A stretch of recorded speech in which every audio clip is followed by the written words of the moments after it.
Hey, how you doing? This is John, and welcome to John's Long Box. Today we're looking at DC Who's Who. This is what, issue 21? 21, yeah. And as always, I always like to look at the characters on the cover, but I'm not going to name them because the names are right here. But let's look at this. Is definitely not George Perez. Look at Solomon Grundy looking like a big fat slob over here. I know Silver Scarab. Was that the Swan? I don't know. Oh, the Specter. I love the Specter. Starman, Skyman, Speedy. Different version. Oh, Golden Age Speedy. Who is that? Shrinking Violet. Okay, Sinestro. All right, I could sit here and name. Oh, okay. So who's the Ernie Colin and Giordano? You're not going to believe me, but I was going to say Ernie Colin. All right, let's open it up. Check it out. All right, let's look at the indicia. We already know this. This is 1986, number 21. And as normal, I always like to check the names on the letters pages. No name, Brian Butler. And then here we have the list of creators over here. I just as a little aside, I always like to look at the letters page stuff like, and that's the kind of things that are lost if you see GC and Slipknot comics, little comic book culture that'll like will slowly be erased if you do that. So we got Shrinking Violet. Who is Shrinking Violet? She's a member of the Legion of... Oh, is this Hernandez? Yes, Jamie Hernandez. Oh, cool. I love Jamie Hernandez. Geez, this comic wants to close. Jamie Hernandez, for those of you who do not know, is one half of the creative team of Love and Rockets. The other half is Gilberto Hernandez. They have two brothers. I could talk about them forever. But I guess he's a fan of the Legion of Superheroes and Shrinking Violet in general. I don't know. It's the first time hearing about this.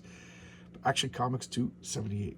She has the power to shrink, like the Atom. Shrink all the way down. She can shrink smaller than Ant-Man. Cool character. Her boyfriend is Mon-El. So I always love that dynamic, that her boyfriend is like the most powerful guy in the Legion, and she's tiny. The Signal Man. Look at that horrible costume. It's awesome. I guess he fights Batman. He has Batman beating him up. So who does this? Ross Andrew and Rick Maggart. Ross Andrew, I know, was he did the Doom Patrol, right? Am I correct that he did the Doom Patrol for a while? I don't know anything about him. There seems to be a lot of Batman villains that were big in the 60s and maybe early 70s, and then you kind of don't see him anymore. Signal Man being definitely one of those guys that you just don't see anymore. The Silent Knight. Okay, so this is the guy on the cover. I don't know much about him. Who does this artwork? Irv Novak, I don't know much about, but Bruce Patterson, I love Bruce. He did a lot of work in the 80s for DC. Most notably, that's jumping to my head is Blue Devil. I want to say Blue Devil. Yeah, I think he was the inker for Blue Beetle, the Brave and the Bold. I don't know much about this character. I don't know much about this. But Silver Deer. Joe Brzezowski, Rodin Rodriguez. Who's she? She's a sorceress. Oh, she fought Firestorm. It's funny because I have all the Firestorm comics. I don't remember her. Silver Ghost. What a great name. I always love the Silver Ghost by Scott McCloud. Scott McCloud did Understanding Comics. I think an amazing resource for those of you who are, especially comic book creators. If you want to write and draw comics, get Understanding Comics by Scott McCloud. It's a textbook on comic books. It's the textbook on comic books, if you ask me. Silver Scarab. Look at that. This is awesome. Mike McLaughlin, Jerry Ordway. I recognize the Jerry Ordway right away. But Mike McLaughlin was one of the original artists on Infinity Incorporated. I could talk for an hour on the Silver Scarab. He's the son of his alter ego is Hector Sanders Hall. His father is Carter Hall, the original Hawkman, and his mother is Shara Hall, the original Hawk Girl. And they had a kid, and he became, Hawkman used nth metal to power up his Hawk outfit, and then he used nth metal, this magic science metal, to make this armor. And what does the armor do? Well, it does what needs to be done. It's got plot powers. It could fly, super strength, protection, shoot energy beams and stuff like that. It could absorb energy, redirect it. He had original costume. Oh, there's his original mask, and then he changed this mask. And then later on, he became the Sandman. He became the Sandman too, like the Dream Stream, like the Jack Kirby's Sandman. And then later on, he became Sand. So he's like kind of like a legacy of two different superheroes. Like he's the legacy of Hawkman, and he's the legacy of Sandman, and then two heroes. And he married Fury, who is the daughter of the original Wonder Woman and Steve Trevor, who just got screwed by the Crisis on Infinite Earths. And him and Fury had a child who became Daniel, who became the new incarnation of Dream, of Sandman. Very complicated character. I have a fondness for that character. I have a fondness for all the characters in Infinity Incorporated. This looks like Bill Sienkiewicz. Yes, Bill Sienkiewicz. I recognize Bill Sienkiewicz's wavy, psychedelic lines. Bill Sienkiewicz has some art that is just phenomenal and outstanding, and then he has some art that's just so trippy. I don't like. I know Elektra Assassin is considered like a groundbreaking and innovative comic book work, and it is. I just don't particularly like it. I don't know. Call me crazy if you want. That's all right. You ain't gonna hurt my feelings. A lot of people call me crazy, including my wife.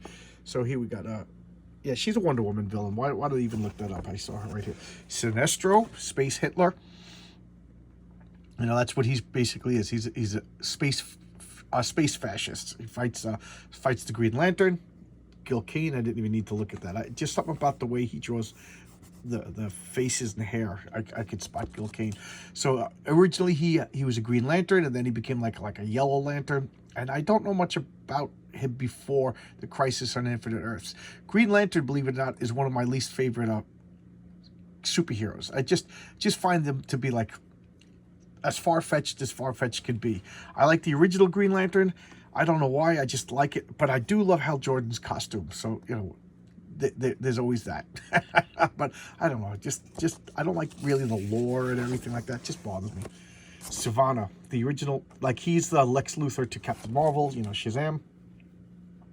Just a bad guy. Where's his first appearance? Wiz Comics number 2. Wiz Comics number 2 is the first appearance of Captain Marvel. There is no Wiz Comics number 1. I know there's a story behind that, but I can't recall why. But there is no Captain Marvel. There is no Wiz Comics number 1. The first Wiz Comics was Wiz Comics number 2. I'm sure that had to do with back then you had to pay a fee to register a new title, so they probably just already had a comic out and then just changed it and used the fee for something else. They did that a lot. Here's the Savannah Family. These are all his kids. And then like Savannah Jr. fought Captain Marvel Jr. She fought Mary Marvel, and then they met these two, like the beautiful. I forget where they came from. I don't know much about them. Kurt Schaffenberger did the art. The Inner World of Scarab. This is where Travis Morgan, the Warlord, lived.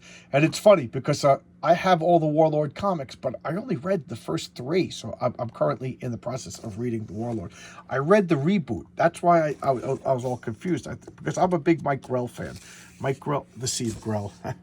Mike Grell was the creator of Warlord. And it's one of the few comics that I got that was Sword and Sorcery. That's because I'm a Mike Grell fan. Skull. What a skull. Dan Jurgens and Dave Hunt. They look like an organization.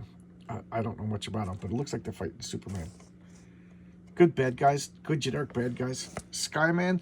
This is Sylvester Pembleton. I remember that. He was originally Star Spangled Kid. He grew up and changed his name to Skyman with this awful costume. As much as I have a fondness for Infinity Incorporated, this is a character that I never really liked. Who did the art? Tom Grinberg. I don't know much about him. Just not too crazy about Skyman. I know he was killed. Slam Bradley. He was a detective comic, and a hard-boiled detective. First off, Jim Aparo. I should have guessed that. I'm embarrassed that I didn't. Oh, and it says it right there. But I think Detective Comics number 1. So he predated Batman. Slam Bradley, and then they brought him into Batman comics. I just love like when human characters become like regular characters and respected. Like Batman would go to him for help. I love that. I don't know. It just makes it more realistic. Batman can't do everything. Slipknot. What a great name for a bad guy who does this. Oh, I can't read that. Jerry Asimo, Joe Brzezowski, Jerry Asimo. I can't read that. Fury of Firestorm. It's funny. I read Firestorm, but for whatever reason, I don't seem to remember. It's probably because I read it like 20 years ago when it first came out. Snapper Carr. This is the the equivalent of Rick Jones in DC. He's like the teenage sidekick that helped form the Justice League and hung out with all the superheroes. And when he gets nervous, he snaps his fingers. I never particularly cared for him. I like Rick Jones, Joe Brzezinski, Bernard Chucks, and Brave and the Bold. So he debuted in Justice League. I don't know. That back then they had like they needed to have like teenagers to be relatable to, you know, I don't know. I never bought that. Solomon Grundy. I love Solomon Grundy. He's like a creature, like created by the swamp. You know, sometimes he's like a failed swamp element. They change his origins a lot, but like the swamp just created him, and he dies and comes back. And every time he dies and comes back, he has like a different power set, a different personality. So that's how they explain the different versions of him. But he's like an unstoppable juggernaut, and he's like made of like swamp material. So the original Green Lantern couldn't really use his ring on him directly because that was his weakness. He couldn't use his weakness. He couldn't use his ring on wood. And here we got Sonar, Green Lantern villain. This is Gil Kane, right? Yeah, I can see the Gil Kane. I don't know much about him other than this costume is so bad. It's awful. It's great. I love how awful the costume is. Vulcan, son of Vulcan. I don't know. I think this is a Charlton character that was brought into the DC universe. Russ Andrew and Roman Ortega, two absolute masters. That is just so cool. I have a special place in my heart for like Roman and Greek, you know, inspired superheroes and villains. I just love this. So he's Vulcan's son, and he can manipulate fire. Then they did a pretty good miniseries with him a couple of years ago, where like sort of Vulcan. It's like a title, and he was there to fight like rogue Martians because he wielded fire. I like that series. That series kind of got memory hold. I kind of liked it. So who is this? Oh, Cabby, Space Cabby. This is the perfect example of like a hokey things that I didn't like about DC. Space Cabby and stuff like that. I never liked them. So Space Cabby, what wasn't he, like Green Lantern's buddy, sidekick for a while? Like you drive a cabby through space. I know, I never particularly liked it, but I like Sax. This is exactly the kind of stuff that drove me nuts about DC. The Space Museum. Okay, there's a Space Museum.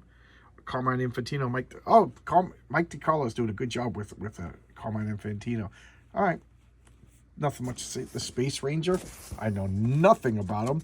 Showcase number 15. Who drew this? John Workman, Bob Smith. Is John Workman the letterer that I like? Yeah, it could make sense that he could draw. Don't know anything about him. Just looks kind of generic to me. You know, nothing about him. Spanner's Galaxy. Here's another thing I really know nothing about. You know, sorry guys, I don't know much about stuff in this video. First off, let's look at Tom Mandrake. I do know. I like Tom Mandrake a lot, especially his run on Justice League. I don't know. Just look at these drawings. How can you not like this? This is awesome. But I know nothing about Spanner's Galaxy. This is awesome. Spawn of Frankenstein. Look at that. It's Mike Kaluta. Awesome. I first became aware of Mike Kaluta in a hardcover Shadow. It's not only is it my first recollection of appreciating Mike Kaluta's artwork, but it's also my first experience to the Shadow. Except my father always liked the Shadow, and he would talk about him, and he had like a couple of like radio shows on tape. But in comic book form, that Mike Kaluta's Shadow was my first experience. Just look at that. That is just awesome. There's this Phantom Strangers number 23. Okay, cool. This is just awesome. I got to check this out. This is definitely going on my list of things to pick up. Here's a character that I absolutely love. Okay, so let's Mike McLaughlin, Jerry Ordway. Us. Okay, the same team that did the Infinity Incorporated. But I love the Specter. Jim Corrigan, police detective who was shot in the line of duty, and he was sent back to act as like God's arm of vengeance. And he used another, like, at first he had like, you know, ghost powers. He could pass through walls and scare people and stuff like that. And then later on, he became like almost all powerful. You know, he to the point where he was so powerful that you kind of lose touch. Like, the more powerful a superhero, the less interesting they become. You know, I firmly believe that. And that's why, like, people kind of lose interest in Superman. He gets too powerful, and people, you know, how do you have drama and tension? If you don't have drama and tension, you don't have an interest. That's why Batman remains one of the greatest comic book characters, because he's supposed to be, you know, human level. You know, when you have a godlike, that's why I don't like the bad guy. That's why I like Batgirl being like the god Batman who could do anything. That's why I like a more human detective approach of Batman. I'm talking about Batman with the Specter, but you guys get. Plus, I just love that look. The green and the white is awesome. Here's Speedy. This is Green Arrow's sidekick. This looks like the Golden Age Speedy. Where is he from? All-Star Squadron, 7 years old. Okay, War Fund Comics 73. Who drew this? Eric Shan. I love Eric Shanhover. I wouldn't have guessed this, Joe. Human Archer. And this is the modern age or the Bronze Age or the Silver Age Speedy. This is the one that became a drug addict. You know, this guy gets all the chicks. He's got like a kid with Cheshire, a villain. He's just a bad boy. You know, for whatever reason, the ladies love Speedy. Spellbinder. Look at that awful costume. Carmine Infantino's art is not doing it any help. I told you, he's an old man at this point, and his inker really makes or breaks him, and this inker is not doing him any help. The Spider Guild. This is by Kevin O'Neill, the perfect artist for Kevin O'Neill. For those of you who may or may not know, was the artist in the League of Extraordinary Gentlemen. Very what's the good word for him? But like just out there. That's really the only way I can describe him. Yeah. Sometimes I can't stand. Like I'm one of the few people that just I did not like the art in League of Extraordinary Gentlemen. I know it's like a blasphemous thing to say. Love the story, but the art I thought I don't know could have done with it better. But it looks like they fight Spider-Man. They fight Green Lantern. That doesn't even sound like Spider-Man. What's for the Spook? The Spook, and he fights Batman. Cool. Never heard of him before. Novak and Bill Ray. Okay. Val Caliban. Detective Comics 437. The Spook. That's I don't know what else to say. It just makes me laugh. The Spook. Sportsmaster. This is I know you're gonna think I hate this, but I actually love the Sportsmaster. I don't know what it is. I'm not a sports fan. Horrible costume, but I kind of love it. And who's that? Chuck Beckburn. I don't know much about Chuck Beckburn, but he's married to the Huntress, the first one. And who's he fight? He fights the Justice Society, I think. Who's in the pictures there? Green Lantern, the original Green Lantern. Makes sense. I guess he beats him up with a baseball bat. I just love. So he's just like a super athlete that uses like all sports techniques to beat the crap out of superheroes. Stalker. That's Steve Ditko. Steve Ditko and Joe Orlando. That's pretty cool. I don't know anything about the Stalker. Is this an original Ditko creation? Stalker #1. I gotta look this up. If this is a Ditko creation, anybody out there know? Is this a Ditko? I gotta look it up. Starboy. I love Starboy. He has the power to manipulate gravity and great costume. And he's in Legion of Superheroes. And what is he? His girlfriend is Dream Girl. I don't know. He's sometimes like portrayed with mental illness, you know, and he was in the Justice Society, all weird and bizarre. But I just love Starboy, even though he's like grown up now. And Starfinger, just a lame name, but it turns out to be a pretty cool villain. Fights the Legion of Superheroes. Guys, get the Legion of Superheroes. Get anything from the Legion of Superheroes from like the 70s, 80s, 90s. It was 30 years of great comics. Martin King and Del Paris. Kind of hokey, but awesome. And look, these are the comics that were out. Secret Origins. Somebody asked for Secret Origins, and I forgot about it. Green Lantern Corps. I collected all of these. I got all of these comics. Because at this point, I was a full-on DC fanboy. You know, when I say fanboy, I mean I collected everything. Anything I could get by DC. Matter of fact, I think at this point, I was getting more DC than Marvel, you know, which is funny because only like 7 or 8 years before this, I wouldn't touch DC with the 10-foot pole. So there you go. This is issue 21 of DC Who's Who. Sorry, guys, I didn't seem to know as much about the characters in this, but, you know, I don't know much about, like, I'll draw an arbitrary line. 1985 and below, I don't know much about DC. Matter of fact, at this point in my life, right now, I'm getting more of that older Bronze Age, Silver Age DC than I've ever gotten before, you know, because I just didn't like DC. I was a full-on Marvel zombie until the Crisis on Infinite Earths. So there you go. Thanks a lot for checking out my video. This is a Tuesday video, so that means Wednesday I'm going to have a live chat with Don Chin. That should be really fun. He's a great guy, very interesting. I want to talk to him about like writing in general and comics, that'd be fun. And if you have anything you want to ask them, pop in the chat and ask. All right, we'll see you tomorrow, guys. Thanks a lot. And I haven't said this in a while, but it's true. I appreciate you guys. Thank you so much. I thank you for making this so much fun. I started this channel because I moved, and all my comic book friends moved to out of state. You know, during COVID, it seems like everybody scattered to the four winds. So I didn't have people to sit around and talk nonsense about comic books with. So I was like, you know, I'll go online. And you guys have been so great. I know people complain about the internet, but I just got to say, my corner of the internet has been so. I'm the worst one. Me, I'm the worst one. I got to grow up. All right, but thanks a lot, everybody. Thank you so much. Bye bye.